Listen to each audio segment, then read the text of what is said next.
the questions that were asked, people that asked questions in the form, and I was seeing the kind of questions that they asked, and it made me realize that okay, yeah, thank you very much. So it made me realize that that there is just so much that we need to actually do to actually discover our true self. So without wasting much of our time, I will go ahead and introduce our speaker for today, and who is Mr. Tola. That's T-A-L-A-B. He is a sage thinker. Please give me. Okay, wait. Let me just introduce him. Finish. Let me finish the introduction. Then I'll give you those those reactions. I really love reactions. No, not that kind of reactions, but like all these engagements and stuff like that. So Tolati Alabi is a sage thinker and a teacher of godly life principles. He considers himself as simply as a curious student of life, and he shares his unique thoughts and insights on life, work, and relationships, which he sums up as a life branding in his podcast, ProUp Masterclass. And his passion is giving light to the minds of people and helping them find their true identity. He lives by this personal philosophy: know yourself and blossom. Know yourself and blossom. Like when I saw that, I was so captivated by that alone. And he's a well sought after public speaker, a mentor, personality. He has actually mentored me in like I've been following him quite a lot of times.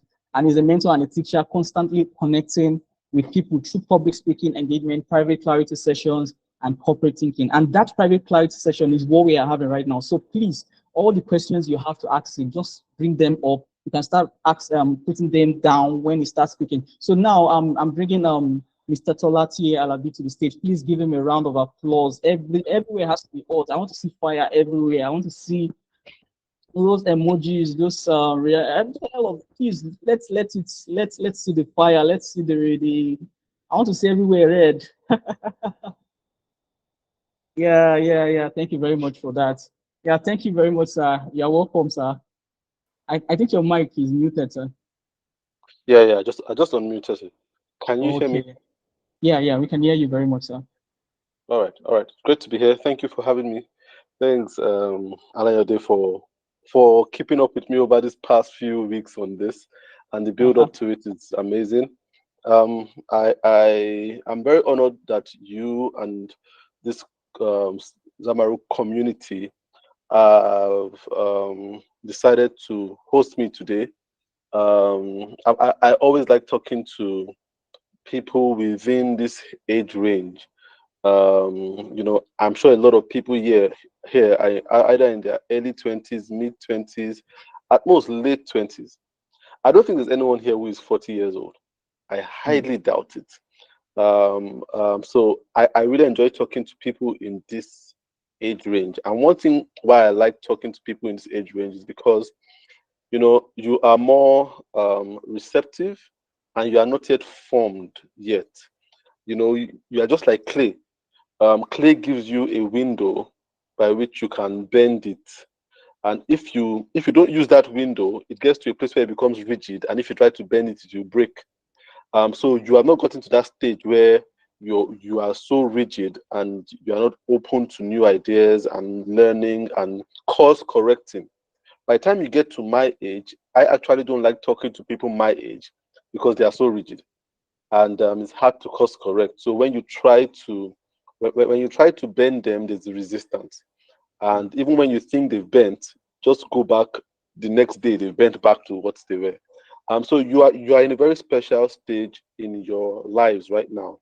If you are in your early 20s, your mid 20s, you're in your 20s, and I would even say maybe early 30s. It's a very special time to be alive, and I want you to take advantage of it as much as possible.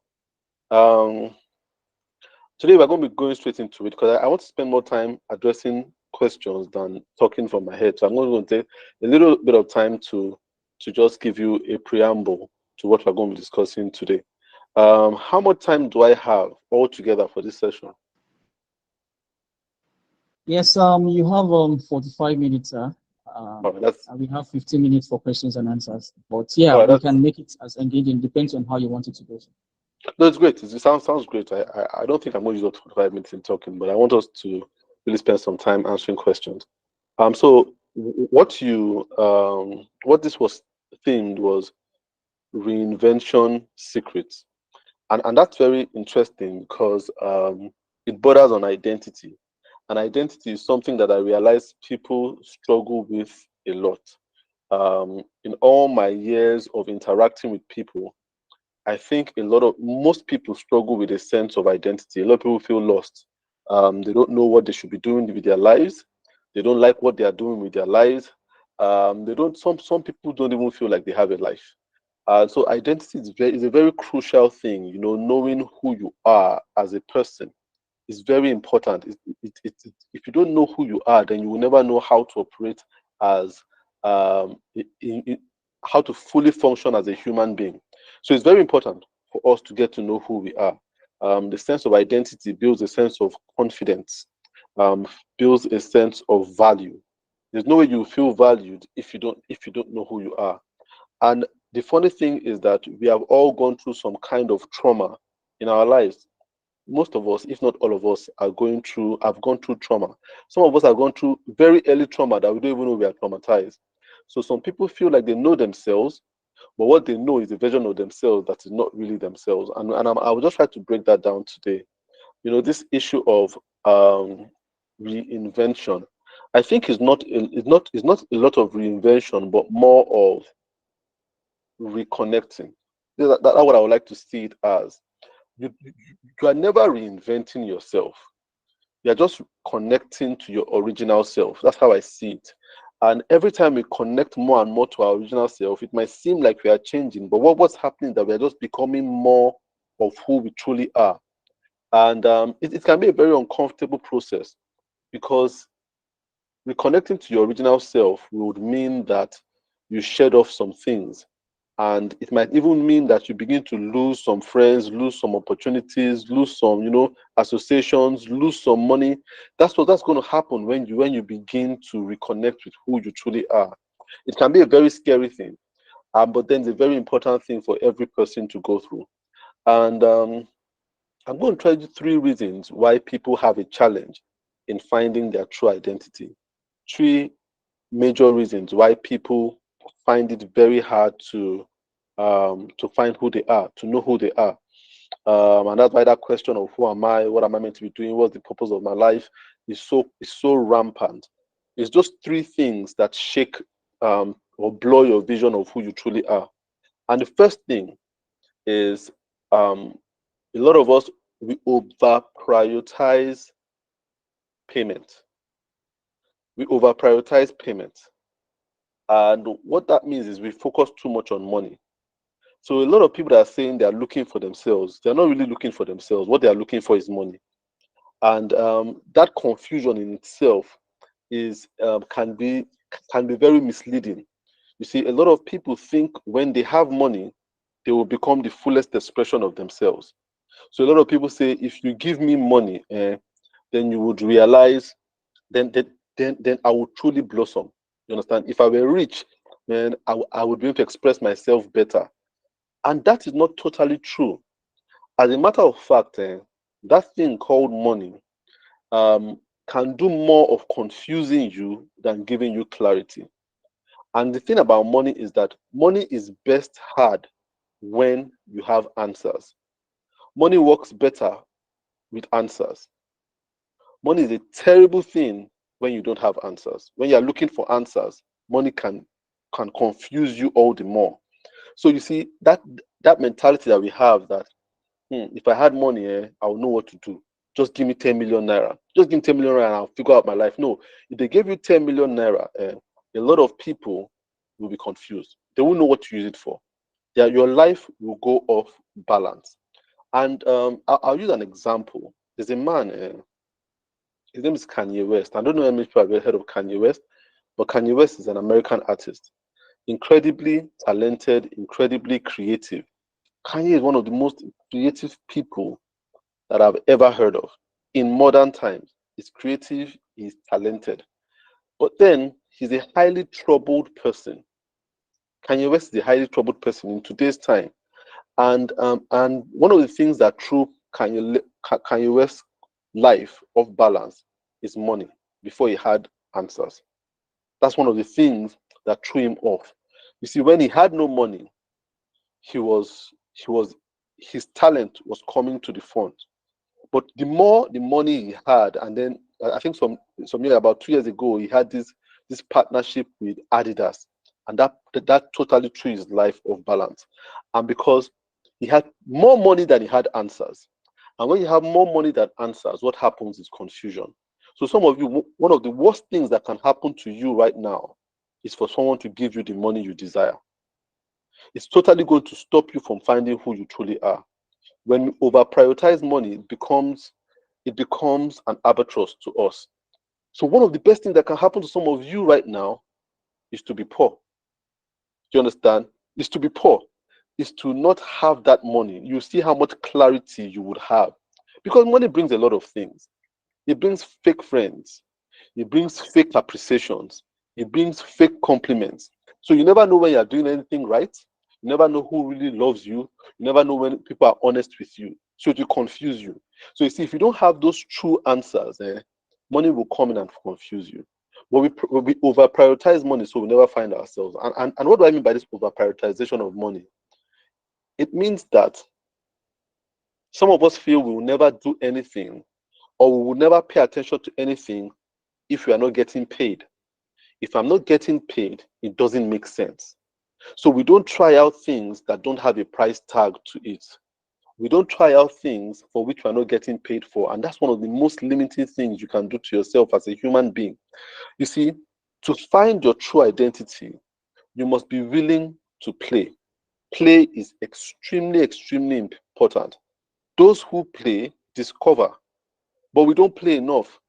And it's unfortunate that you have people between that age bracket, 19, 18, 21, 24, who are not playing. You're not playing. You become responsible too early. I believe that we should be more irresponsible. And when I say irresponsible, I don't mean in a viceful way. I mean we should be more irresponsible in an expressive way, where you are not thinking of the outcome of something or what you will gain from it. Because that's what we call responsibility. What you are doing that is making you money. You see, most of the things that I found myself doing right now, I'm over 40 right now, but the things that have made the most sense in my life are the things that I did while I was playing. The deepest discoveries I've had was when I was free and my mind was free in play. And so I want to encourage you, because a lot of you right now are in university, some of you are in ABU and stuff like that. You need to play more. And if you are in a society that doesn't allow you play, someone's asking what does, we don't understand what play means. You can see we don't even understand the term play, which is one of the simplest terms in the world today, but we don't understand it because we've confused play for exuberance and excitement. That's not play. So when you think play now, you're thinking, should I be jumping? Should I be rolling on the floor? No. What play really means is when you do an activity without trying to be strategic in doing it. Do you understand? When you express without strategy, that's play. Expressing without strategy, without a plan, without a rigid outcome in mind. So you can, it has nothing to do with playing with sand or playing with toys. It just means that I'm doing this thing and I'm enjoying the process of doing it. I don't know where it will lead to, but what I know is that I'm enjoying it right now. You see, some of you are studying courses in university, but you're not enjoying it because every time you are doing it, you are looking at your grades. And because you are looking at your grades, you are thinking of how that will affect your your CGPA. And when you think of your GP, what you now start thinking is how that will hinder you from getting a job in a place in future.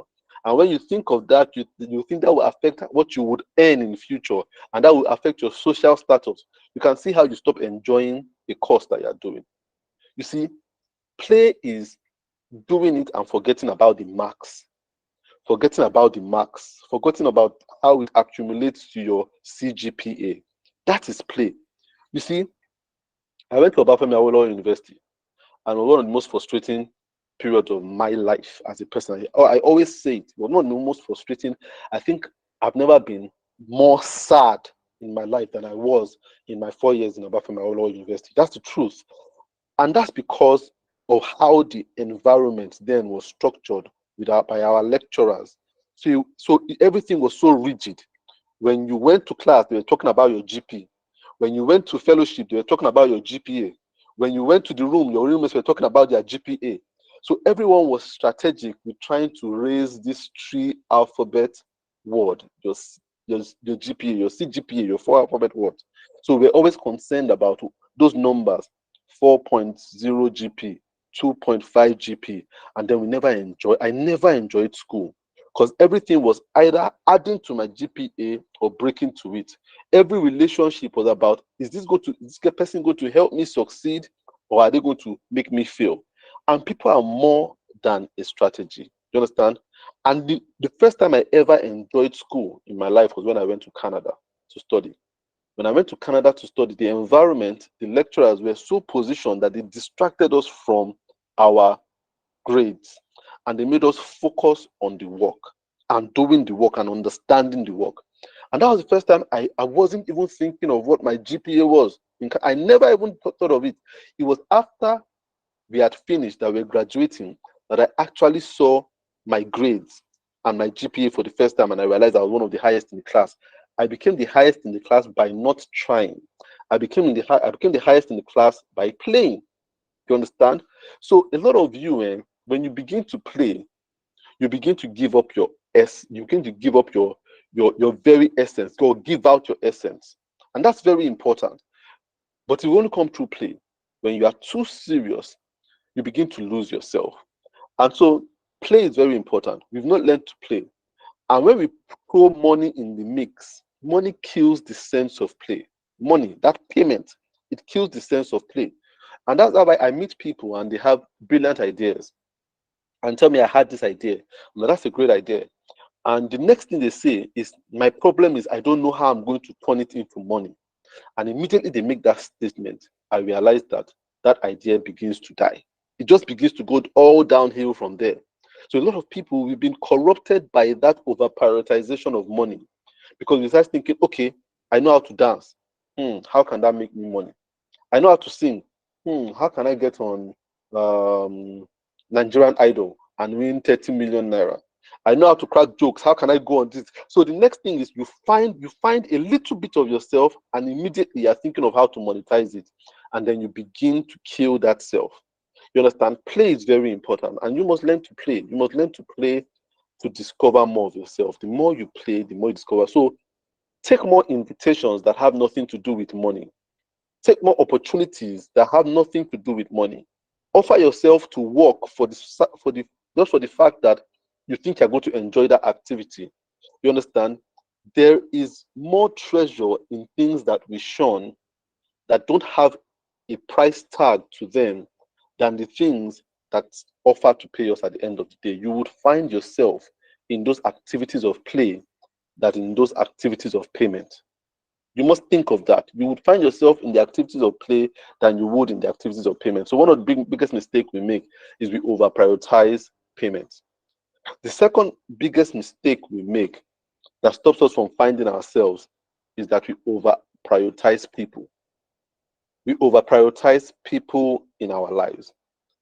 And that might sound like that might sound a little bit callous to say that, wow, well, people are important. And that's true. I agree with you, people are important, but they are not as important as we make them seem. So there's a category of people that are responsible for most of us not knowing who we are today. And that category of people are the people that we call parents and family. In fact, parents, I'll just deal with, I'll not expand to family. Parents. A lot of parents are the misfortune of their children. A lot of parents are the misfortune. But if you see any of you that is confused right now about where your life is going, what you do in your life, if you track back long enough, you'll be able to hinge it either to your mom or your dad or both of them combined. And I'm a parent, and it's one of my biggest fears to be too intrusive on my child's life, that they now do not know who they truly are.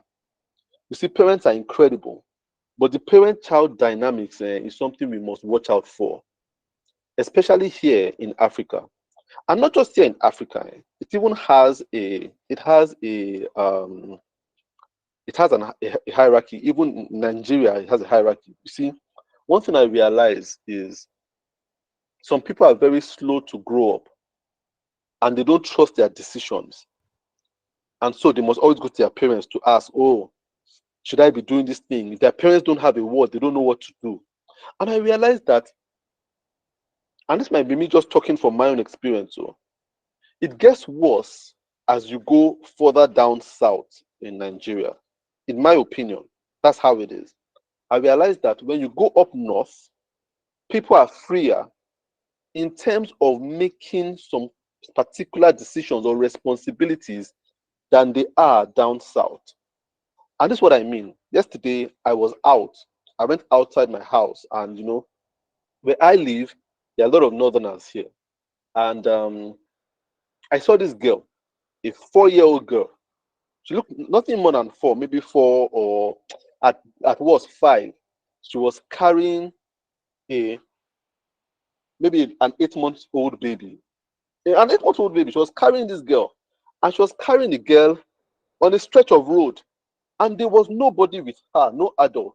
And somebody was saying, and obviously they were sisters because they look alike, and they're saying, where is she carrying her? She's carrying her home because she wanted to sleep. And that infant was sleeping in the hands of this 4-year-old sister. Was sleeping. She was rocking her to sleep, and she carried her, even though she was a bit heavy for her, but she carried her. That will hardly ever happen down south. Hardly. Yeah, then down south, even if you are 17, someone must watch you as you are carrying the child. So we are not taught to be responsible. You see, and that's where you realize that the influence of parents is very, very tight. The more you go down in Nigeria, that influence is very tight. And that's why you have a lot of people in you see, I take a lot of question and answer. I have a Telegram group for questions and answers. And I have a lot of people tell me, I want to study this, but my daddy wants me to do this. I wanted to do this, but my mommy thinks it will be better if I do this. So the parents are the ones that call the shots in your life, even at the age of 20 something. You understand? You don't be surprised at the age of 50 something, some parents are still calling shots in people's lives. So you see, you will never get clarity if you never break free from this relationship called parenting, or it doesn't transform. You don't have to break free from it, but you have to transform it. So one thing must understand about the parent-child relationship is that it's not one that is consistent in the way in its operation, and that's the mistake we make. We believe that honoring your parents means always doing what they say. That's not true. That's not true. You see, you must understand that a time would come, the dynamics of parenting will change. So a time will come when your parents will be wiser than you. And when your parents are wiser than you must allow them to guide you. And that happens in your early years. If you have a functional brain, your parents will be wiser than you between the ages of 0 and maybe 19 or 20. They'll be wiser than you. You understand? And then the dynamics now has to change to a place whereby your parents' wisdom and your wisdom will begin to reach some kind of equilibrium. Do you understand? Whereby your parents will do less of guiding you and more of reasoning with you. Very important. And this is the stage we never enter to in Nigeria and in Africa. Our parents guide us for the rest of our life. And by doing that, they throw us off. You get to a stage in that relationship with your parents where you have accumulated wisdom too, and they've accumulated wisdom. You have new wisdom, they have old wisdom. And then you guys begin to reason. So they just don't make decisions and impose them. They ask your opinion, and then you tell them your opinion, and then you ask their opinion, and then they tell you their opinion, and then you reach a middle ground. You understand? And that happens between the ages of 20, 30. That can happen. But by the time you reach 40, most times your parents would have almost started reaching that 70-year age. At that point in time, now I say life begins at 40. You get to a point whereby you have more wisdom than your parents. And that doesn't mean your parents are foolish. It just means that after 40 years, the world has changed. And your parents' knowledge, a lot of it has become outdated. So if they guide you, a lot of times they are guiding you with outdated knowledge. And that's where we need to be careful. That's why you have people make seriously bad decisions because they are too taking outdated knowledge because they must honor these parents. You understand? So 40 years is a time when you begin to say, Mommy, Daddy, I don't agree with you. And this is how I think we need to start doing this thing. At that point, you need to start guiding them. It's no longer a reasoning, it's now you guiding them. But you see, we never enter into that. And that's why you see a 40-year-old person make a terrible decision, whether with their job or their marriage. And they say, yeah, my mother told me that you should leave this house. At 40 years old, that should have changed. You understand? We need to now get to that stage where we start guiding them. Remember, they were guiding us when we were 0 to 20. You must now guide them. That is how you can honor them at that age. Because what they have a lot of times is outdated knowledge that doesn't apply anymore. So you see, what you see a lot of times right now, especially with the world, the way the world is changing. In fact, the way the world is changing right now is scary. That you realize that your parents begin to have outdated knowledge by the time you're in your 30s. By the time you're in your 30s, they begin to have outdated knowledge. So it's not even 40 anymore. By the time they're in your 30s, you need to start guiding them. And what does that mean? You see, before now, our parents used to think if you didn't wear a tie and a shirt to go to work, you don't have a good job. So they say, no, no, no, no, no. This working in your room, you can't be doing that. No, no, no, no, no. You can't be doing that. You must have a job where you're going and they don't understand the concept of remote jobs. You see, if you listen to that wisdom, you will lose out in the world. You will lose out in the world. But they can't understand that there's something called remote job. What they understand as a job is get out, come back in the evening. They don't understand that you can work 3 times a week now, or work from your room, or work on your phone. You understand? You must guide them that that's what the world is going right now. You must guide them for that. But if you don't guide them, they will mislead you. And so that's how we miss out on our identity. So somebody that is meant to be an entrepreneur, working from their house, confidently working from their house, feels insecure because an outdated parent is telling him or her that they are lazy and underachieving because they are working from their room. And that person begins to believe, man, I'm on the wrong path. So let me just leave this fashion design I'm doing in my room because my parents don't think it makes sense. So let me go and work in a bank. And you now go and do an outdated job. You understand? That's how parents can make you lose your identity because their own yardstick of success is different from what it is to you. So we must always be careful of people's opinion. Parents, teachers, peers, people you are in a relationship with, boyfriend, girlfriend. You must be careful. Those are people that really affect your life and can steal your identity. In the long run, they can.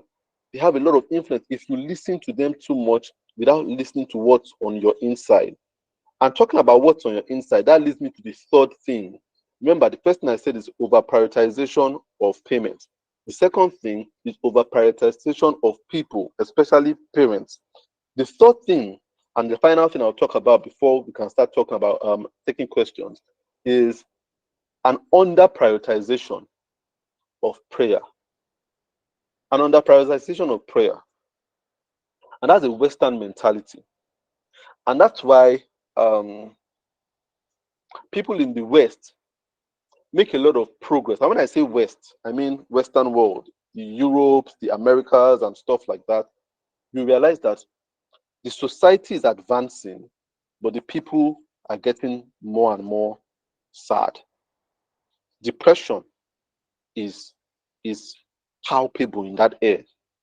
If you go abroad, my sister traveled some weeks ago, no, some months ago, and she said while she was in the hotel in the US, she said one thing that amazed her was how many adverts she saw on TV that was advertising prescription drugs for depression. Said there were too many adverts for depression in the US. So just watch something. After a few minutes, they would advertise this thing, a drug for depression.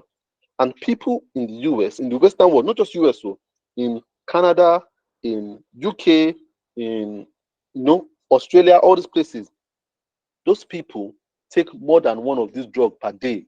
And they start taking it from when they are like 7 years old. A 7-year-old already has symptoms of depression in the Western world. In the Western world, that's how it is. Where here, 7-year-olds are still, they're still playing happily. They don't know what depression is. A 7-year-old has depression. A 10-year-old is already thinking of taking their lives. They know what it is to commit suicide and to orchestrate it. How did the West get to this place? I'll tell you, is this last thing an under prioritization of this concept called prayer? They pushed prayer out of their society, and we are trying to do it today. So, I speak a lot, whether in virtual events like this or physical events. And a lot of times you see when you start talking about God, some people just start to, no, it's not that kind. I went to a church once. I went to a church, and I was speaking, and I said, I feel we need to connect with God. And after talking with, and that the MC actually said, you know what, let's tone down this our God in a church. This was a church. You understand? Say, let's tone down this God that we're saying God too much. And that's the Western mistake. Do you understand? And that is why they are dying in their throes from depression, from suicide, from anxiety. Even though the society is good, the people are rotting on the inside. You see, and that's happening to us in Nigeria today. That's why you would hear so many stories. Girl was in a taxi, stole the taxi to park, and then she got off and jumped off a bridge. Girl, university student, final year student, took her life in a room. Boy, holiday from school, came home, hanged himself in the room. Why? Because you know what? This identity crisis, we've separated it from God. So we feel we can find our identity outside of God. And I will always say it is impossible. And that's why I will never go to a place and not talk about God. Because I realize that if I'm doing that, then I'm underselling and I'm being evasive. And then people will try what I'm doing and it won't work for them because I'm not told them the truth. The truth is that spirituality is very important in our lives. You can never find your true identity outside of your creator. Not the people that gave birth to you. They didn't create you. Somebody created you. The people that gave birth to you, kind of passed some genes and stuff and to you. But then the person that made the invisible part of you, your soul, is more important. And that's the person you must connect to.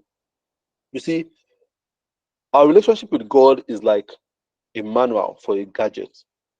And a lot of us use gadgets in this particular way where we do not read the manual. We just get right into the gadget. So you just have a phone, you just start using it and leave the manual. You understand? So phones, they stop spending money on manuals. Have you realized that in like early 2000, they will give one bulky manual, but now just one leaflet they will give you. They will give, because you guys don't read the manual, so just get into it and just experiment. It makes them more money when you spoil the phone and you come and buy a new one.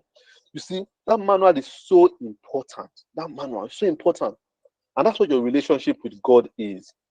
If you do not connect with God, you cannot overcome that temptation to prioritize money and that temptation to prioritize your parents' validation. You cannot. You can never have that internal strength to do it. You see, your ability to connect with God in prayer, and I'll tell you what prayer is. A lot of us have a misconception of what prayer is, and I'll try to explain to you what I think prayer is very important. That connection with God in prayer is absolutely important, and it's something we must all thrive towards. You see, we try to operate with God like it's like a Bluetooth, like using Bluetooth. So if you're using Bluetooth headphones or Bluetooth on your phone, you see, the farther you go, the more the connection will be breaking. And then after a while, the connection will break altogether. Maybe after 20 meters or how many meters, I don't know how many meters it is now, but there's a meter. You understand? So it's not that the Bluetooth is bad. It's just you've gone too far from the source. So you won't hear anything again. So if you're using Bluetooth headphones and you're listening to music and you just decided to go away from your house and to move away from your phone, at a point, what will happen to the music? Music will begin to break, break, break. Then after a while, you won't hear the music again. Does it mean the music is not playing? No, the music is still playing, but you are too far from the source. The same thing with this identity thing. A lot of people are trying to find identity without developing a relationship with God. I said they are going farther and farther, and they're realizing, man, I'm so confused. I don't know what I should be doing. I don't know what my purpose is, because that internet is breaking. That music is breaking. And then they get to a place, the guy won't hear anything. They don't know what's going on again, because they are too far from the source. You must be able to move back to the source. We cannot take God out of the conversation and expect to get clarity. If you don't have a relationship with God, you will inevitably have a relationship with confusion. If you don't have a relationship with God, a relationship with confusion is inevitable. So when people tell me, see, there's some people that they're always confused. And when they're confused, I realize that this person, their spiritual connection is very weak. Some of them are incredibly intelligent people. Incredibly intelligent. But intelligence is not spirituality. You understand? You can be intelligent and be confused. That's why you see intelligent people make intelligently stupid mistakes. You understand? You just say, but this guy is a professor now. Didn't he know any better? No. It's not about that. It's the spirituality that is weak. So I want to beg you to connect with God in prayer. And this way I'm going to talk about prayer. You see, a lot of what you call prayer is blabbing. So we talk to God, I want this, I want car, I want house, I want clothes, I want shoe, I want car, I want phone, I want wife, I want husband, I want this. Is always what you want. You turn God to one vending machine or an ATM machine. You see, that is a part of prayer, but it's a very minuscule part of prayer, because God already knows what you want. What you don't know is what God wants. God knows everything you want. What you must key into is what God wants from you. So when we spend time thinking, I want, and when we are done with our list, amen, you've not prayed. You've not truly explored that thing called prayer. Prayer in itself is a lot of silence. You see, prayer is silent. The majority of prayer is silent.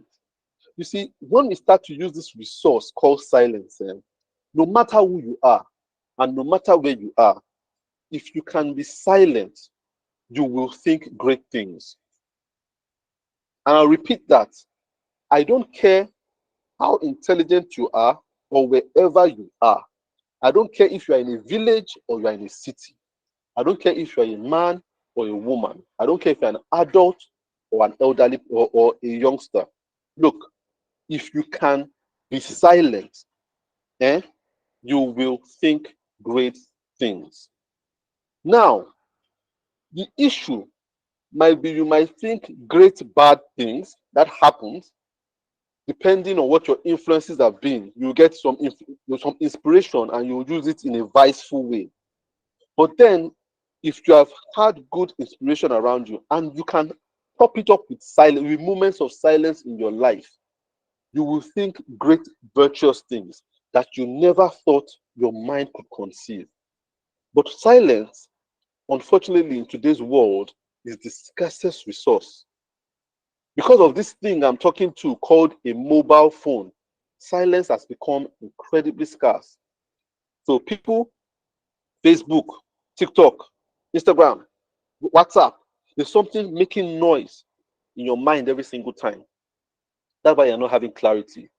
You see, those things are stopping you from praying and from having that relationship with God. So you must learn to silence your life. Silence. And it doesn't need to be 1 hour of silence. You can start with 5 minutes, 10 minutes. It doesn't need to be an elaborate amount of time. It can be 5 minutes in your bathroom. Lock yourself in the bathroom. It can be 10 minutes taking a walk. Do you understand? Silence is very important. Schedule silence into your day every single day. I struggle with it. And that's why I realize when I do that, my thoughts are not clear. But if I can just take time to be silent, something just drops in my mind. And I'm like, I never thought of it this way. You see, silence is the door to prayer. Do you understand? That's where you hear God from. So if whatever it is you are doing, whether it's in your prayer time and you are not silent, then you're not exploring that prayer well enough. You understand? You need to allow God to speak to you. I once lived with a woman. Um, you know, And it was a family, so it wasn't like I lived with the woman on her own, but it was a family. And the woman used to drive me to work. So we were working in the same place. And the workplace was about 45 minutes from the house and 45 minutes back to the house. And she would talk for 45 minutes straight. No, non, and I'm not joking, non-stop from the moment we enter the car till we get to where we are going. And she wouldn't keep quiet. And she wouldn't ask for feedback or ask me to just talk and keep talking. And by the time I get to work, I need to take like 15 minutes to get my mind right again. Because my mind just feels like if it has been inundated. But then you see what? She never understood me because she never asked me. But there was a different man that she used to take me to work every time she was not going to take me to work. And every time this man, sometimes when we're driving, would just be silent and won't say anything. And I used to enjoy that ride. And sometimes he would ask me questions, ask me what's on my mind, and I found myself talking to him. And at the end of the day, he understood me more than the woman I was actually living with. Until today, when I have conversations with them, I connect more with that man than I connect with the woman. So you see, the truth of the matter is, if you want to connect with God, then you must keep quiet and let God talk so that you can understand him too. In that is true prayer. And in that true prayer, God will tell you who you are. He will interpret that manual of who you are to you. And then your true identity will begin to come out. And then you begin to know who you are. And then you have confidence to do things without payment and to do things without people's validation. And that's where you will really find happiness. Happiness is the freedom to be who you are without caring about what you are getting and who is praising you. Happiness is that freedom to be who you are without caring about what you are getting and who is praising you. How many of you can say you are doing that with your life right now? How many of you can say you are who you are and you do that thing that you desire and you don't care about how many likes, how many people are doing it, how many people, and you don't care about whether you are ever paid for it or validated for it? How many of us? And that tells us that a lot of us are not truly happy. So at the end of the day, that's what I want us to discuss. I don't want to go too far with this, but then that for me, I want to be the foundation of whatever it is we ask as questions right now. I don't know how many minutes I've used here, but quite a number of minutes. But yeah, basically. Yeah, I would say, like, I've been checking the community group while you were speaking, and the nuggets are just so much. I've learned quite a lot. Like, I believe that everybody here is getting value. If you are getting value, please react. Let me see those fire. Let me see those emojis. Let's yeah. Thank you very much. Thank you very much for that. We have a lot of people asking questions. We have some set of questions in the webinar documents where people ask questions on clarity, basically. And I think some of the few things I got from your talk is actually the importance of suffering. You mentioned that. I think I was watching the video and I saw the CEO of NVIDIA, and he was talking about suffering, why suffering is very much needed in someone's life. And he also talked about the aspect of noise. We are too exposed to noise. Like, everybody's pressing their phone, going on the IG. How would you find yourself when you are all about other people's life, all about the video, all about this stuff? But you don't take. Then you also talk about the aspect of silence. Like, I feel like these things are actually speaking so much to me. And yeah, okay, airports drop the meaning. Everyone start. Okay, yeah, I can see the responses. So I will just go straight to the questions without taking much time. But before that, I was speaking with a friend like few days ago, and he was saying something around was asking this question, and I would like to ask it again. He was saying, said, Daniel, I have so many skills. I have so many skills. I can do graphic design. I can do web development. I can do what did he mention again? He said he can do mobile development, but he's really so confused on which particular skill should he focus on, which one should he sell, should he identify with, because there's the aspect where he's also on LinkedIn. When he's on LinkedIn, he's trying to put himself as a website developer. Then he's also thinking, should I put mobile developer, should I put project manager? He's just so confused about these things. How can this kind of person, how can he identify himself, or how can he find himself as, like, Or should he focus on being that many things or being that one thing? Like, what would you advise him to do, sir? Right, that's a good question. And this will talk about being multi-talented, which a lot of us are. A lot of us are multi-talented. But just that some talents are more than the other, and some come to the fore. But you see, the confusion people have is what the same thing that your friend has is which one do I sell? You see, first thing your friend has to know is first and foremost, he's not a web designer or a programmer or a graphic designer. He's first and foremost a human being. There's a hierarchy to things. A lot of times we feel we are those things we do. No, you are who you are. So first and foremost, you are a human being. And a human being is an encumberment of a lot of things. Do you understand? And so we feel like we see ourselves as tools a lot of times. So and we try to sell ourselves as tools, which is a shortcoming. So we are thinking, I'm a hammer. I'm a hammer. What I do is that I knock things. But you're not a tool. A hammer is a tool. So because you're trying to sell yourself as a tool, you feel there should be one thing you are doing. No, that's not true. I used to have that mentality too before. And so when I see myself expressing in one thing, I'm like, oh, I don't want this thing to distract me from this thing I'm doing. I don't want to confuse people. But that's because the way the world has been positioned, it has been positioned in such a way whereby it's not expressive anymore. It has become more strategic. So you see, when it's talking about LinkedIn, it's like, what should I do on LinkedIn? Should I talk about this or should I talk about that? And the fear is having is let me not go and confuse the person that is coming to work with me as a web designer. You understand? Let that person see web design today because we are scared of how money would come. See that money thing can be a distraction because we are always trying to sell because we are so insecure about our survival. So you see, he's a human being. Number one, and a human being can do a lot of things. It's just like, you know how you heard this thing about a group of blind people that were told to touch an elephant, and someone said he touched the stomach, said the elephant was round. Another person touched the tail, said the elephant was skinny like a snake.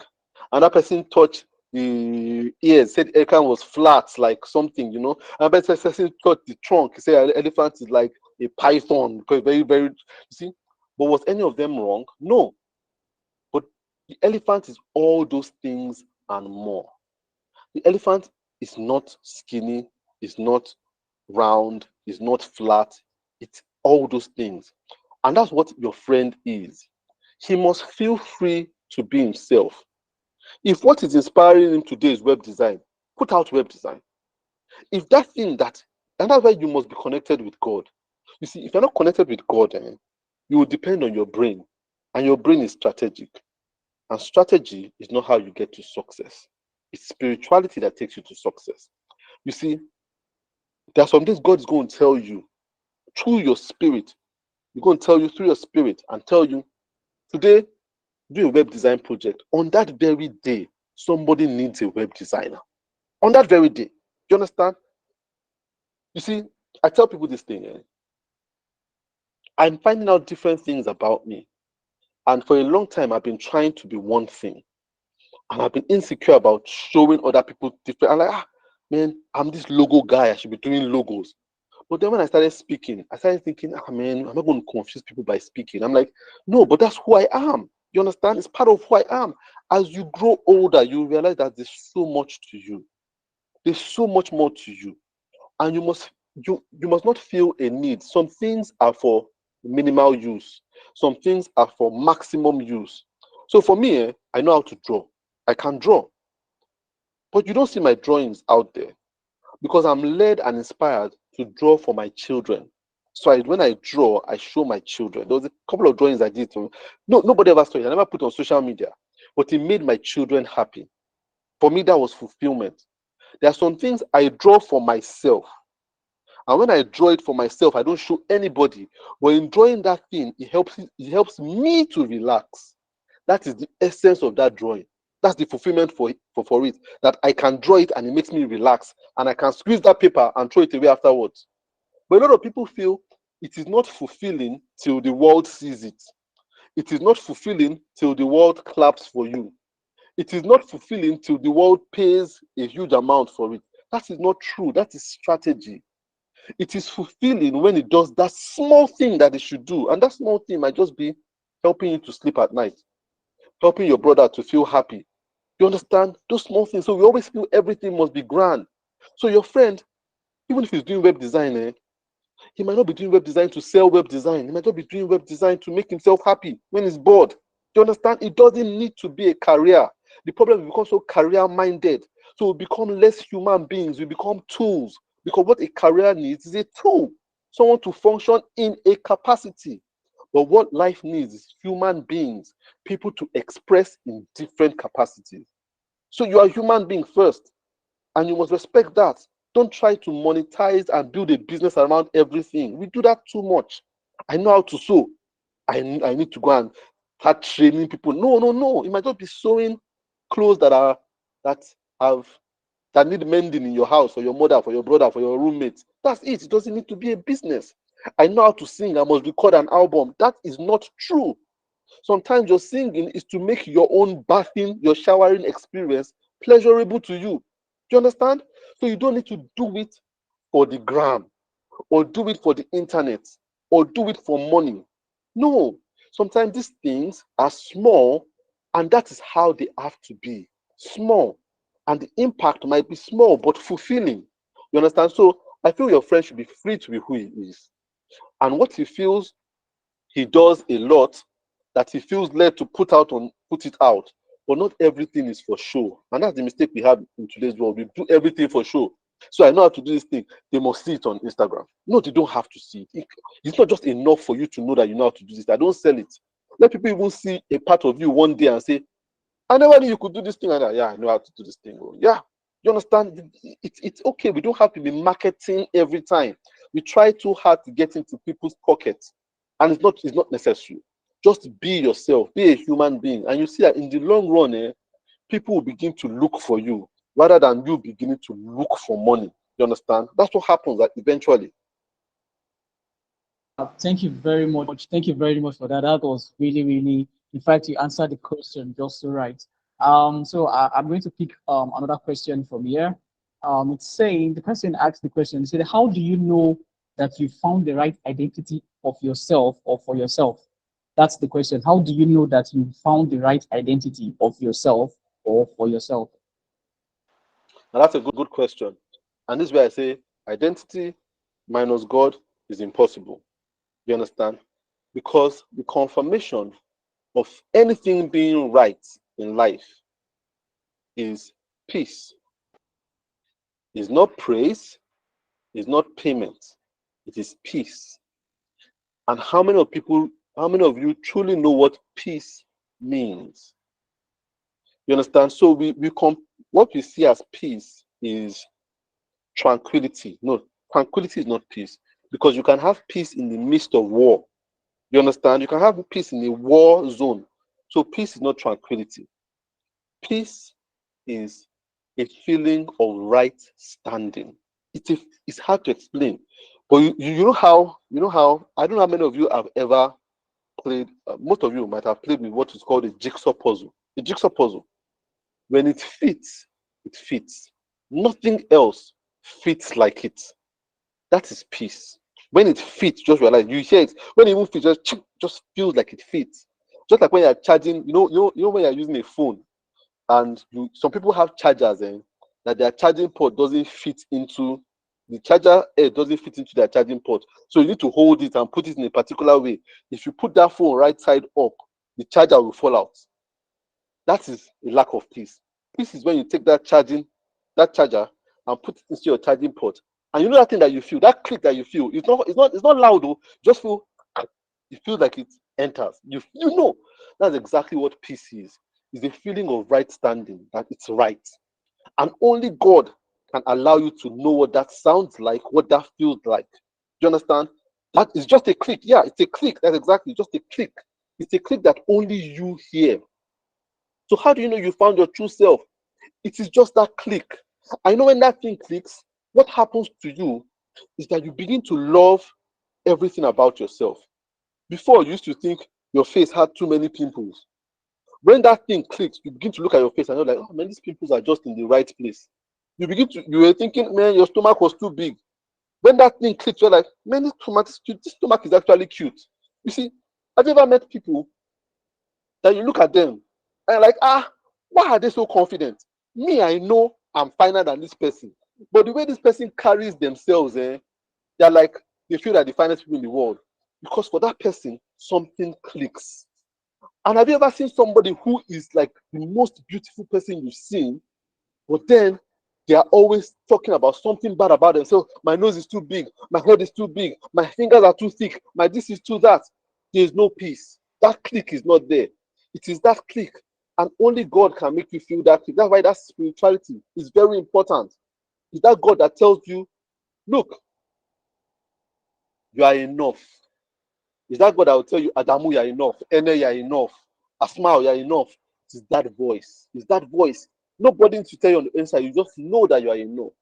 You are enough doing that thing. Not about how much you are being paid. You are just, is that click that you feel. So I can't explain it more than that. But then the spiritual thing is a spiritual confirmation, not a physical one. Wow, wow, that is so enlightening.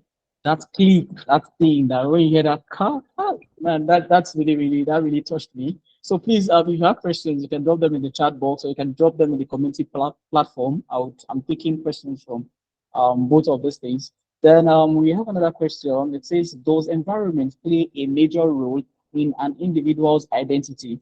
Does environment play a major role in an individual's identity? If yes, how can an individual own this to influence their identity positively? He said, if yes, how can an individual own this to influence their identity positively? So yes, that's the question. Yeah, that's a good question. An environment does play a role in your identity. Definitely does. I know I talked about I talked about Africa when I was talking about how some cultures, some religions can play a particular role in how you think, and how you live your life. And I talked about the Western culture too, and how that environment has played a role in exposing people to tendencies of depression, the tendency to suffer from depression. Yes, it's very possible. But then there are also virtues that you can get by being in a particular environment.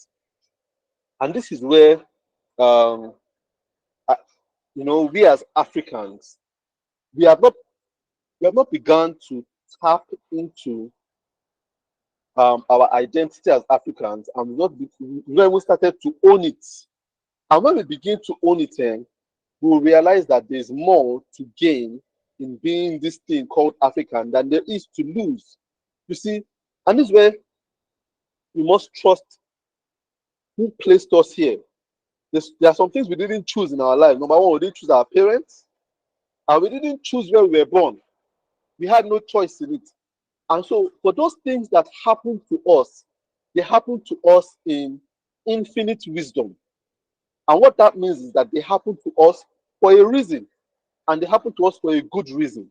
So if you were born in an environment, and that's why it's a very serious question when you have to leave your environment you were born in. It's a very serious decision. So this Japa thing that we are doing, it's a very serious decision, because when you were put in a place, you were put there by infinite wisdom. A lot of times when we leave a place, we leave by limited wisdom. So when you're put in a place, you had no choice. Did any of you choose to be born? If you, all those that were born in Nigeria, did you choose to be born in Nigeria? Did you fill a form that you wanted to come to Nigeria? Did you fill a form that you wanted to be born in the state you were born in? Did you fill a form that you wanted to be born in the city or the village you were born in? It was chosen for you. That was chosen in infinite wisdom, because you do not know why. That's why it's infinite. It's too deep for you. But a lot of times when we travel to London or travel to America, we do it with our mind. That's why it's very risky, because you begin to think and look, that place seems better, but you don't know for sure. And that's why before you go, that spirituality is so important. You must ask the person that placed you in infinite wisdom where you are if you should leave to where you should be going to. Because that place that you are placed, that environment that you are placed, was placed for you to be blessed. You understand? It's a blessing for you to be in that environment. And so if you leave without taking your blessing, you are making a big mistake. So how do you harness environment to help you with your identity?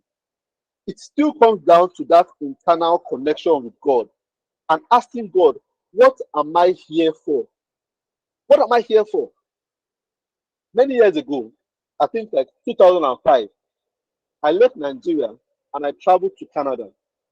And when I went to Canada, I went to learn graphic design.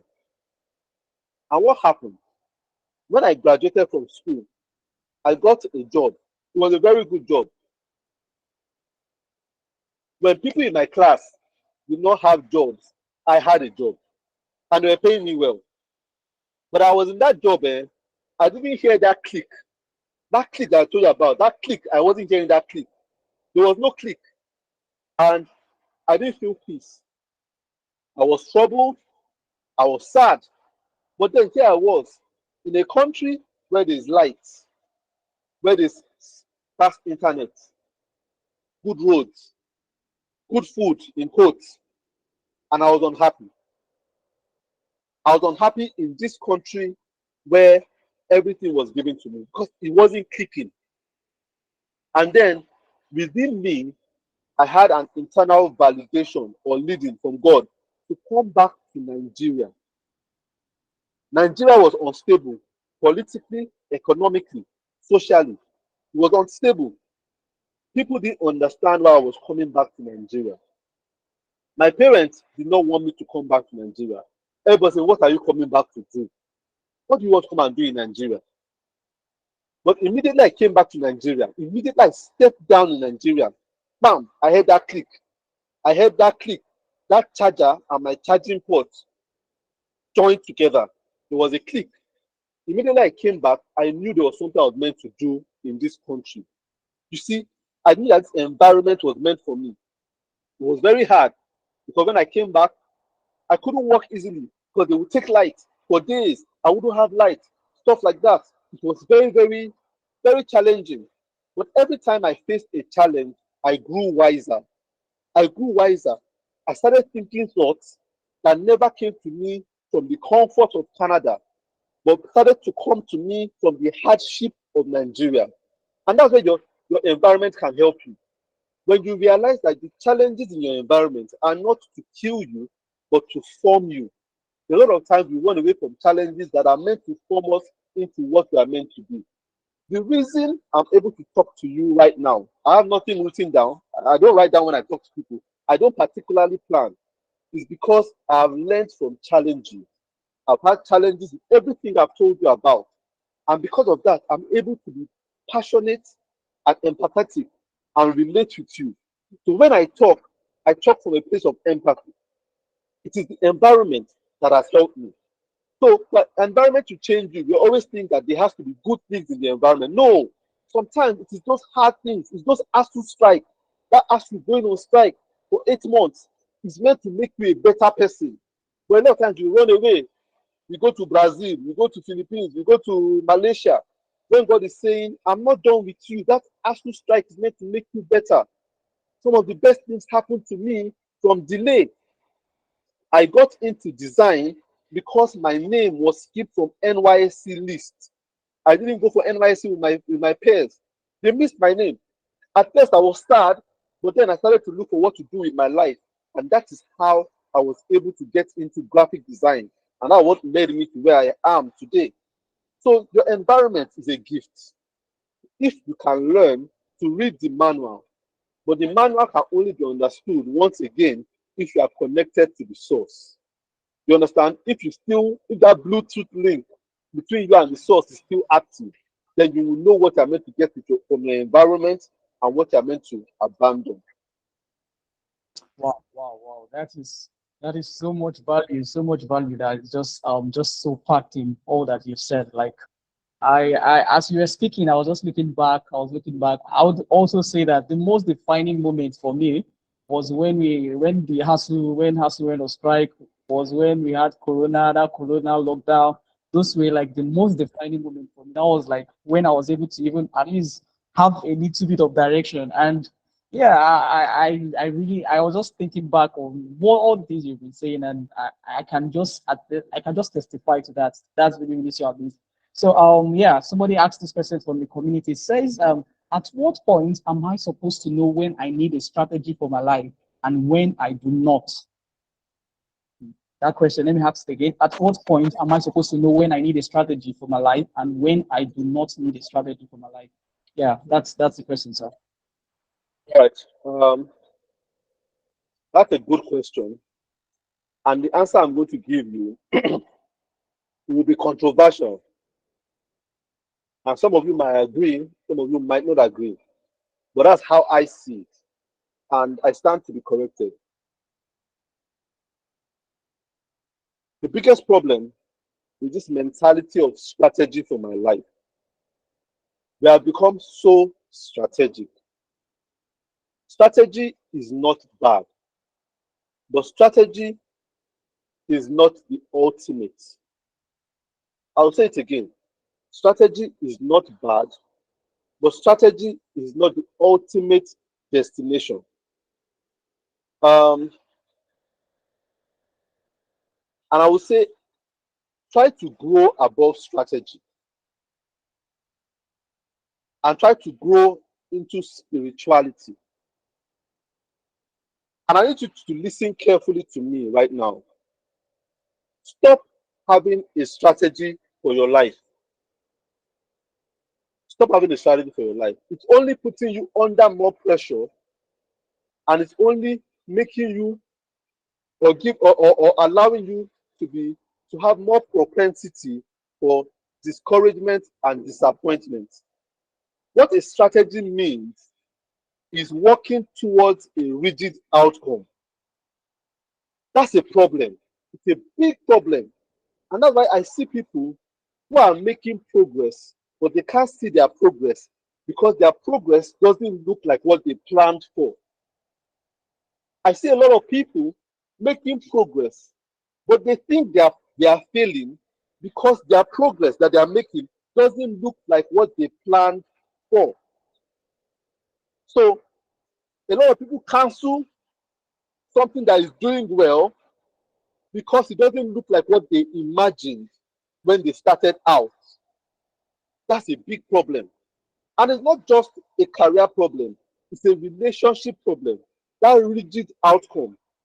Don't have a strategy for your life. Let your strategy be loose, not rigid, very loose. You're going to have strategy, let it be loose. And I'll give you what I mean by relationship wise. Some ladies, their problem is they're too strategic about the kind of man they want to marry.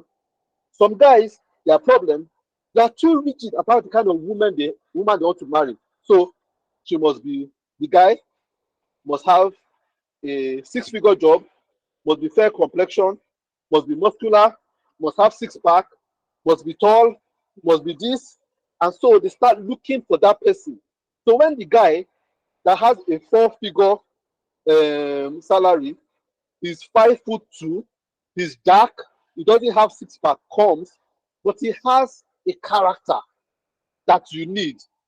You feel he's not the one because he doesn't feel that that cavity that you have created in your mind, that mold that you created in your mind.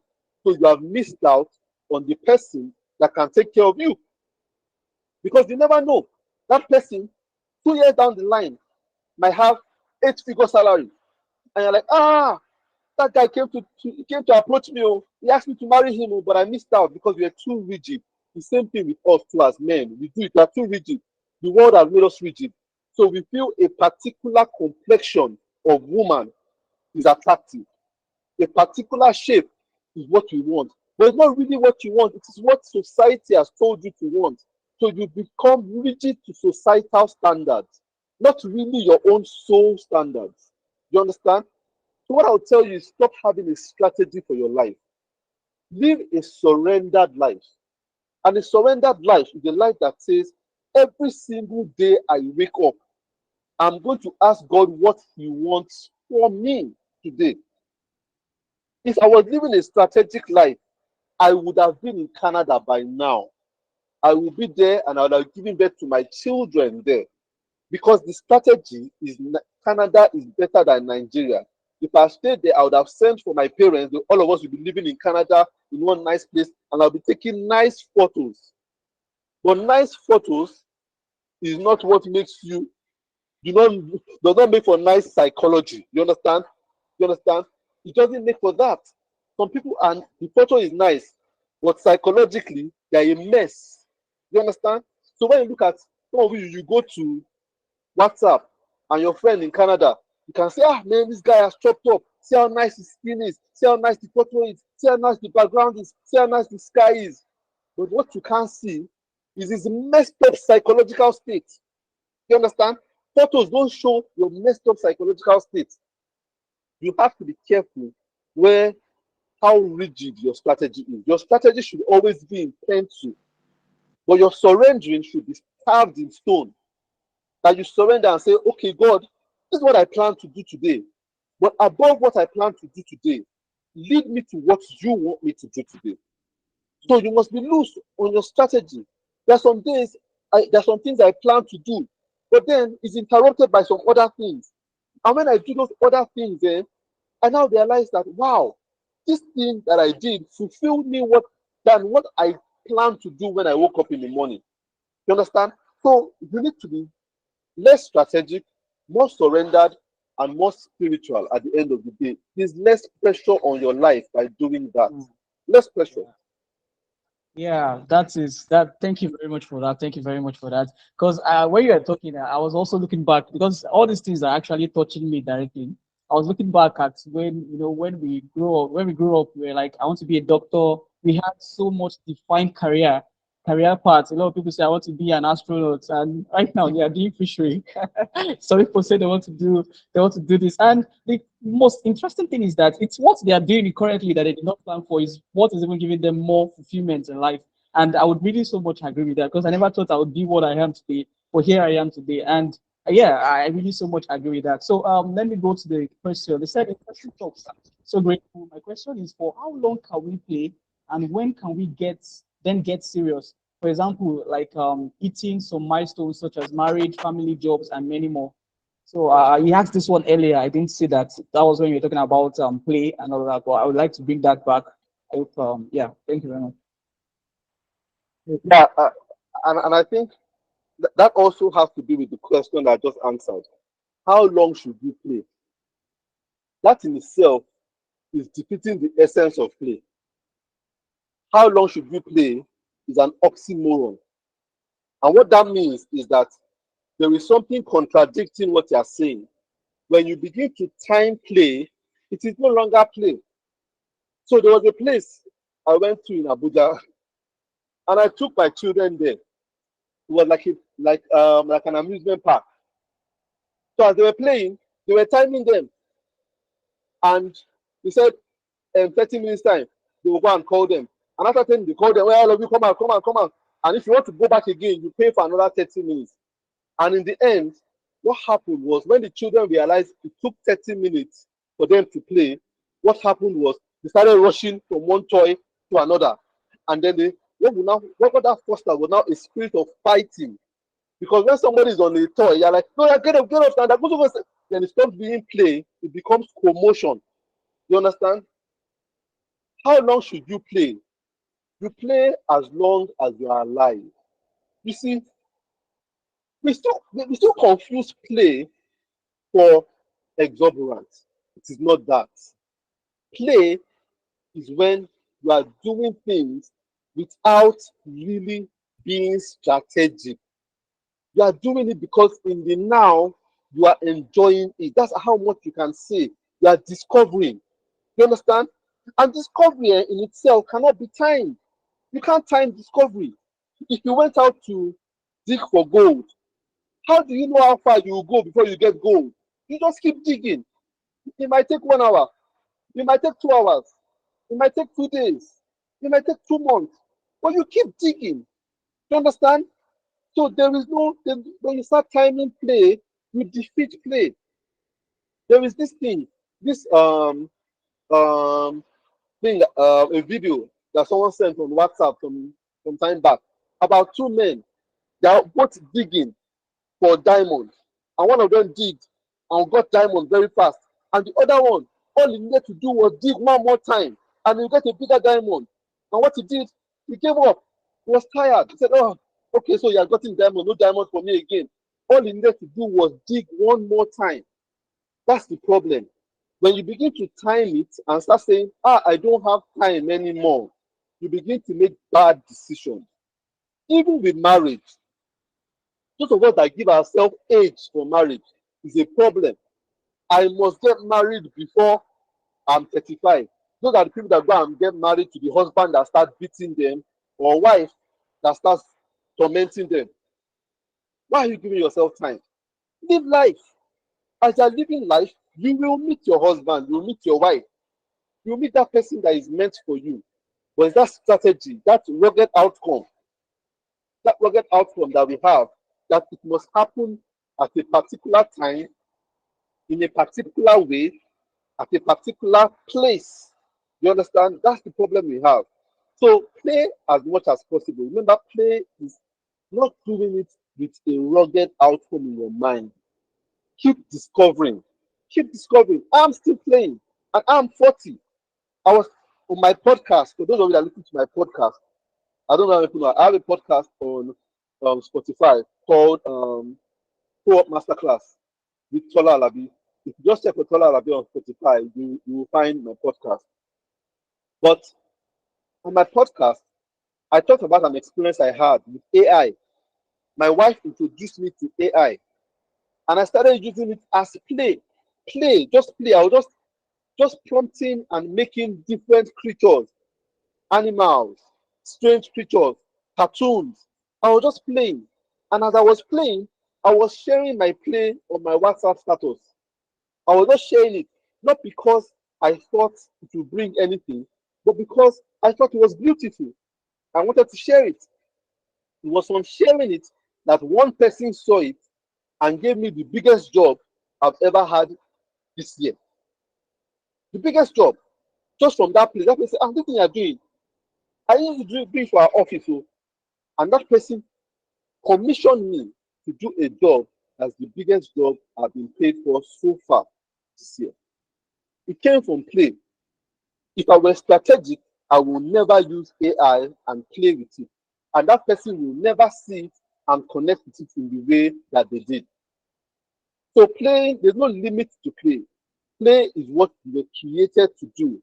So when we say play, it's an endless stage of self-discovery and self-expression. That's what it is. So you must always express. Never ever stop and think, I want to stop and get serious right now. What you need to do is play seriously. Awesome, awesome, awesome. I'm just this just so much value. The value is just the value is given. Let's give that Gen Z vibe. The value is given. Yeah. Yeah, this matter of playing, it's one thing that I really so much agree with, because most times you enter into a room, everybody is just fixated on their phones, everybody is just trying to form serious, see you form this, so nobody wants to be like, I'm a street boy, or like you're just trying to have fun, just get to know each other. But everybody's trying to say, oh, I'm the CEO, I don't want to lose my steez. I'm the managing director, so stuff. I don't want to lose my steez. Then there's no fun. And when there's no fun, there is no connection and all of those things. So I really so much agree with that. There's one person, the person also had asked earlier, and I feel like we need to also touch that before we, wrap things up. He says, good evening, TA. How does one stay productive amidst a lot of anxieties?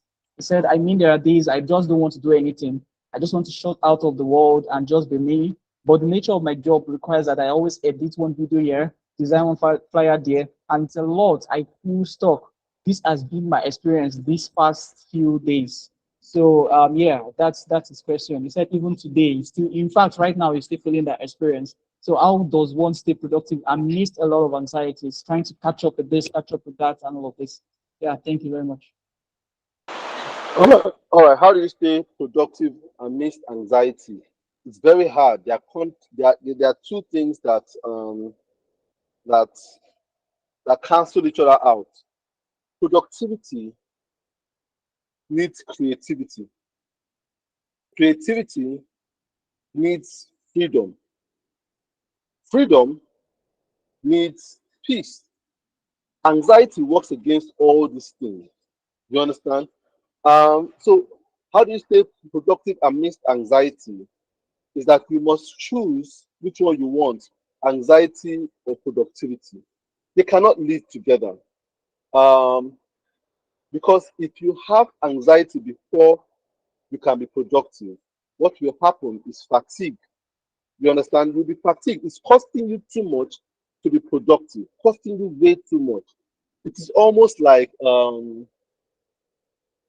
running, you know, a, a heavy graphic design app on a low spec laptop and it crashes. It's taking too much from it. So the laptop is not bad, but those two things are not compatible. So one thing you must do is you must question your job and why you are there in the first place. And that takes a lot of courage because a lot of us are in survival mode. And survival mode stops you from making good decisions. You see, that thing you said, and I like the person that asked that question because it's an honest question. Say, sometimes you don't feel like doing anything. And that's because sometimes you shouldn't be doing anything. What that person needs in their life is silence. But there are too many demands on his or her life. And that's the problem. And the person, what the person needs to do is shed some load. You might have to leave that job. I wrote one thing on my Twitter once. I said, to take hold of that joy, you must have the courage to let go of that job. To take hold of that joy, you must have the courage to let go of that job, which is what a lot of us don't have. The courage to let go of some things that are slowing us down in life. Because the mentality here is if I leave the job, how will I survive? How will I pay my bills? And I'll tell you why they're asking that question. They're asking that question because their Bluetooth is not close to that source anymore. So they're not hearing the information the Bluetooth is telling them. The Bluetooth is saying they're telling them, I will take care of you. You will be fine. But because they've moved too far, they're not praying. They're not praying. And you're not praying because your job is not allowing you to pray. There's too much anxiety. That's why you are now feeling like you need that anxiety to survive. You see, prayer is so important. And when you start to pray, you begin to have peace. That peace is so important. That voice in your head and your spirit, in your heart, that tells you, Arrow, you'll be okay. And then you'll be okay. That voice that tells you that is the voice that can allow you to be courageous and say, this job is taking too much of my life. I am quitting this job. Some of you need to quit your job to find your true identity. Some of you need to leave your friends to find your true identity. It's very important. Some of you need to move away from home to find your true identity. It's very important. So anxiety and productivity don't work together. And I can hear from what you're saying that your job is causing you anxiety. Why are you there? Why are you there? A lot of people think they have no option, but they do have an option. There's an option. The problem is your mind has been filled with too many negative outcomes that you don't think of the positive outcome anymore. So you already know the outcome of what will happen if you lose your job. If I lose my job, I wouldn't get paid. If I don't get paid, I wouldn't be able to afford my rent. If I can't afford my rent, I will get kicked out. If I get kicked out, I'll have to squat with my friend. If I squat with my friend, they will start taking me for granted. See, you have played it out in your mind, but the truth is you do not know. Those are negative dwellings that you have in your head. You need to begin to know that you do not know the outcome of things. You don't know the outcome of things. But what you know is what a particular thing is doing to you per time. And so what you do know right now is that your job is costing you your peace. You need to question that job because that job is not the only job in the world. You understand? and you are doing two wrongs by keeping that job that is taking your peace. Two wrongs. The first wrong is against yourself. You are denying yourself of peace, and you are denying yourself of joy. The second wrong is a wrong against somebody else out there that is praying for that job you have, that will take that job and that job will make them immensely happy. You are occupying that space and you are denying that person of that job. You understand? So you are doing two wrongs, one against yourself and one against somebody that is out there. So you are denying your own prayers and you are denying somebody else's prayers. That's what you do when you hold on to a job that you're not happy with. Somebody else will take that job and be like, I love this job, but you are blocking them. You understand? So choose one of the two, anxiety or productivity. It's very hard, but only a person that is spiritual. Spirituality will make you know what you have to do to choose productivity over anxiety. Because work is interesting. Work is amazingly interesting. You see, a lot of us feel we have to endure work. Work should not be endured. Work is one of the best things that could happen to you as a human being. But the problem is you are doing the wrong work. And you are holding on to the wrong work because you are insecure about your future. And you are insecure about your future because you are detached from your source. So it all comes down to that source. Once you connect yourself, do it tonight. That person that asked this question, tonight, go back to God. And when I say go back to God, it always sounds like if God has left you. He never left you. He's waiting for you. What your prayer doesn't have to elaborate. Just talk to God and just tell God, God, I have anxiety and I have a problem with productivity and I don't feel gingered about work. Help me. Help me. And go to bed and wake up tomorrow and see what happens. You understand? I dare you to do that. Dare you to do that. I dare you to do that consistently in your life and see whether courage will not come into your life. Wow, wow, wow, wow. That is so much. That is so much mind blowing. I would say like our time is actually fast spent. So yeah, I do rounding up. And before we call it off, um we actually are going to have like a what is it called? We are going to have a selfie, so everybody would have a time and they will put on their video cameras and we're going to count down 3, 2, 1. Then we shout to reinvent together, and we are going to do that very soon. So please stay on the call. So back to the matter. Yeah. So we really so much appreciate your time, sir. It has really been a profound moment. I recall the last time that we had this opportunity together. It was when I was a GDSM lead, and then you came to speak. And in fact, a lot of people were saying, why was your time so short? Why did we not have more than enough time? I said, oh no, no, no, we have to bring TA back. And here you are again, and you've not failed us so far. And I would say I'm really so happy about this particular moment. And why a lot of people might be asking, why are we having this webinar series, and why are we even having this particular event, which is TEDx Samaru, which is happening on the 10th of August. It actually stems from the fact that we want to create a platform where people can come, people with ideas can come and share their ideas that are worth sharing. They can come and impact value. For me as a person, when I was growing up, the event that actually changed my life was one particular summit where I attended. And I saw a lady on the stage and she was, speaking, presenting, and all those things. That was that defining moment for me. And that was what we thought about and said, yeah, let's have this thing also in Samaru. Let's have this event in Samaru where we can bring speakers from around the globe and, come and, talk to us about, share their findings, their stories, how they've reinvented themselves, how they've become the global people that they have, how they become successful people that they have. And it's from these stories that we tend to also find ourselves, just like our speaker today has been doing so far, sharing his experiences. And yeah, so please let's give him a round of applause. This has been a very, very, very, very, very interesting conversation. It has been valued part. I don't even know how much knowledge I've written down so far. As I was talking, I was just writing a lot of things. Even on the community platform, we had so many knowledge. Like a lot of people were just writing phrases, catching things, like so many remarks. Let me put it that way. And yeah, in fact, I would say like, okay, this I have a phrase I actually used to go on with and say life was not created to be hard. And just like you've mentioned as well, it's all about playing. So I think we have to do more of play than do more of work. Do more of just try to find that balance or try to become more playful in the way we approach life. Yeah. So thank you very much for that. So yes, if you want to connect with Hello, sir. Mr. Okay, Hello, okay, sir. yeah, yeah, yeah. Sorry, please. I've been trying to. I don't know. I don't just want Mr. Tola to leave because I just feel I have one question I want to ask, please. Okay, okay, go Concerning ahead. this We'll take it. play and strategy, is it applicable only to an individual or let's say a country or a nation? Does because most times now you see people will say a country cannot survive on spirituality.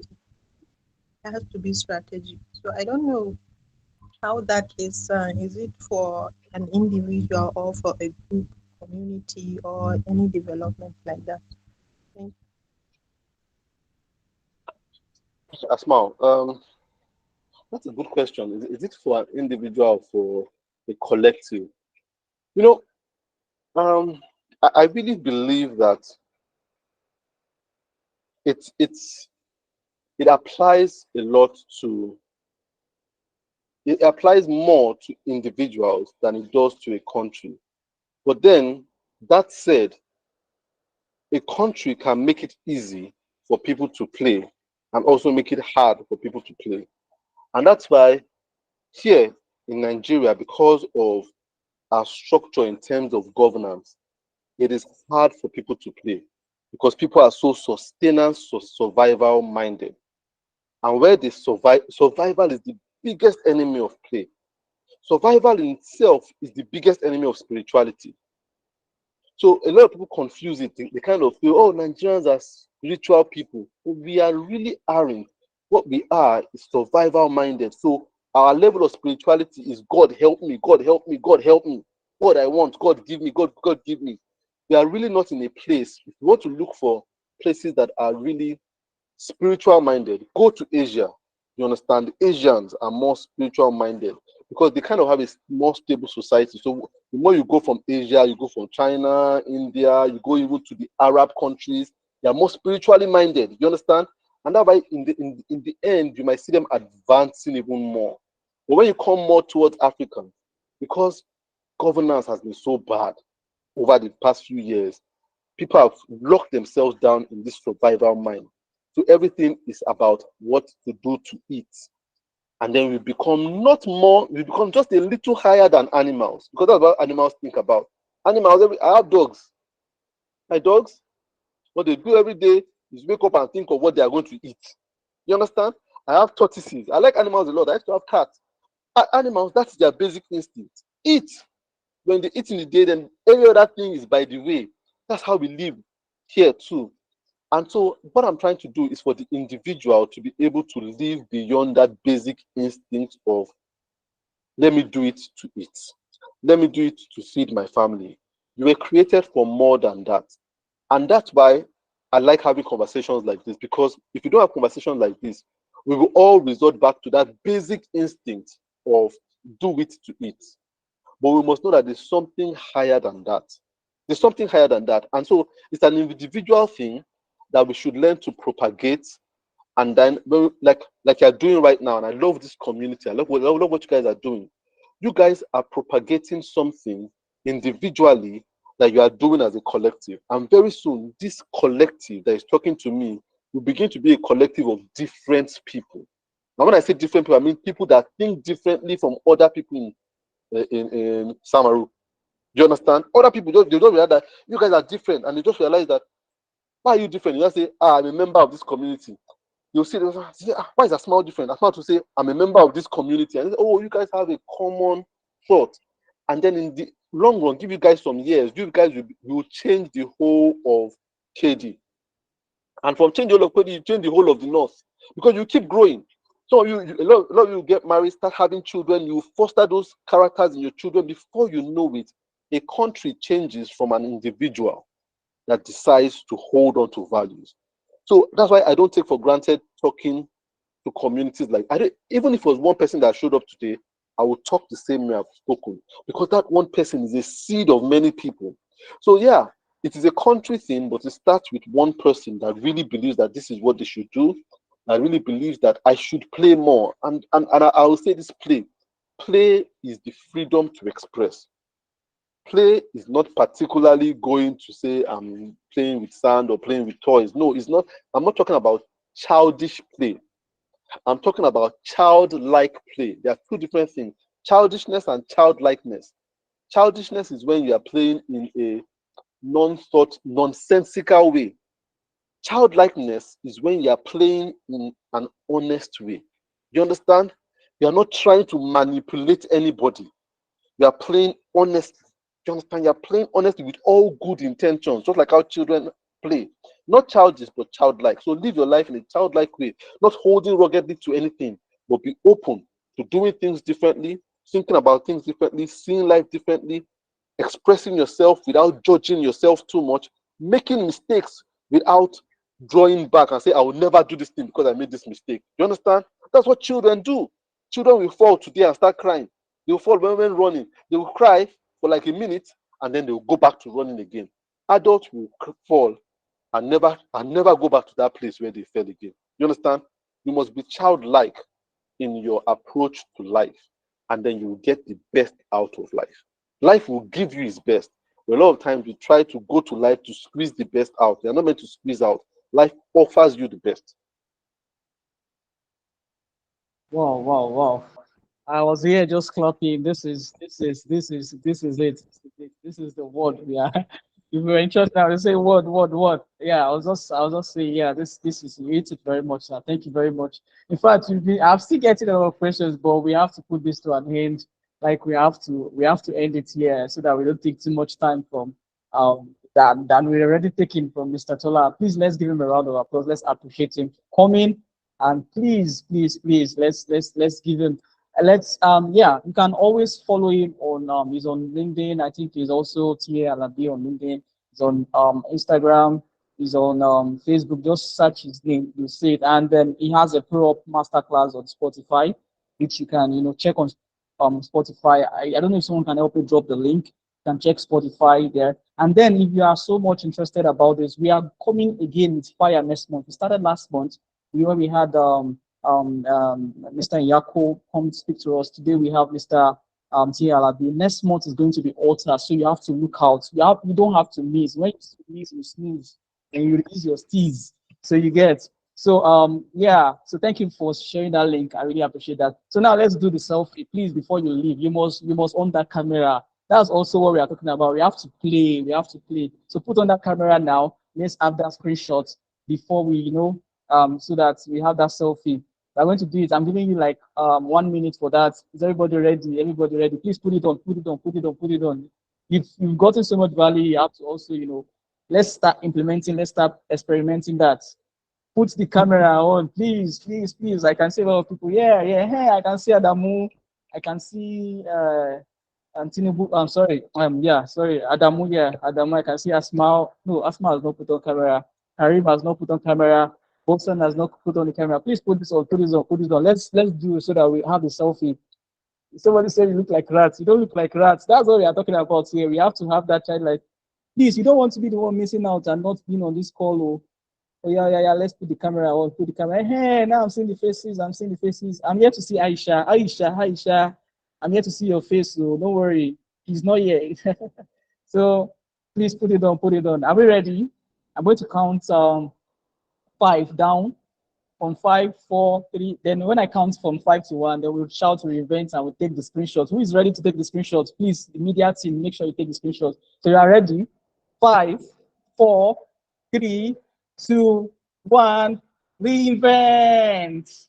Yeah. Thank you very much all for joining. And please look forward to having you all again in the next session, in the next episode of this pre-event series. It's going to be happening next month again. And then after that, next month, we are going to have the main event, which is TEDx Samaru, live in Samaru. TEDx event is going to be happening, and we are bringing amazing speakers. I can see you agree with me that we brought quite a lot of speakers already. We've seen speakers, AFSATs, just so many amazing speakers, and we didn't just pick them from nowhere. We had to pick them based on your needs, based on the needs we've identified in the community and what we could that you could actually get value from. the value is going to be much, and I promise you it's so going to be much more. So yes, thank you once again, Mr. TLRB. We really, really appreciate your presence. It has been an amazing session so far. And we thank you everyone for joining from wherever you are. Not saying that I know a lot of people that they have to borrow power bank to join this call. I know people that they have to borrow food, they have to, those kind of things. Yeah, but we are really so glad to have you here, and we look forward to having you on the next session. And if you are not yet part of our community, please check the comment section. You'll see. Um, sorry, Mr. T. Alabi, I saw you raising up your answer. No. I know that was an accident. Oh, okay, okay. Yeah. All right. So if you are not yet on our community platform, please click the link. There's a WhatsApp link in the chat section. Please click the link and join.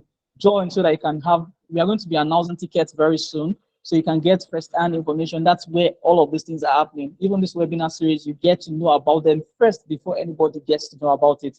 So yeah, thank you all for joining. And yeah, do have a lovely night rest. A lovely night rest. Bye bye. Cheers. Cheers. Maintain your steez. Make sure you maintain your steez, but keep playing. Keep playing, like you have said, like Mr. T has advised us. Enjoy yourself. Have fun. Maintain steez, but play. Yeah. All right. All right. All right. Thank you all. Thank you all for joining. We really so appreciate you all for joining. Yeah. Thank you very much, Grace. Grace Jason. Thank you.